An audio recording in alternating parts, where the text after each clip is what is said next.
By the way, the answer to if we have freedom of will or not, we have freedom of will. Otherwise, why would we have been created? If Allah wanted obedient slaves, He would have done so, but He doesn't. We have freedom of will.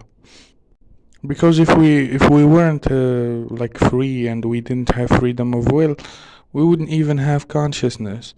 If, for example, a robot who does the same thing over and over and over again, would that robot be conscious? He wouldn't be conscious because he wouldn't be aware of himself, and being aware of yourself means that you're aware of your abilities, and you're aware that you can do stuff, and when you're aware that you can do this or that, the awareness that comes from having freedom of will is what constitutes consciousness in its core.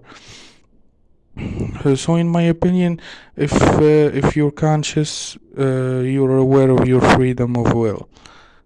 Because I said, if you're not aware that you can do different things, you wouldn't be aware of who you are as a person. Some of you are gonna say that you can be aware even if you do the same thing and over. You wouldn't be aware of doing something if you weren't aware of the possibility of not doing that thing, or doing that thing in a different way. It's like in a painting. If the canvas is white and you put paint on it, you're aware of that paint because the canvas is white.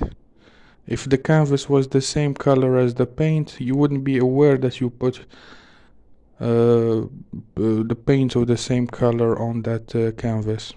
But again, we have a lot of freedom of will, but our freedom is contained by our childhoods, our environments, the way we think. For example, I'm talking now to the phone. I have the freedom of throwing the phone through a window, but I'm not doing it because the phone is useful to me. That's one way to explain the limits of our freedom. But again, why is the phone useful to me? Because of it's not society, because of how it entertains me, because it is a way to communicate. It's a lot.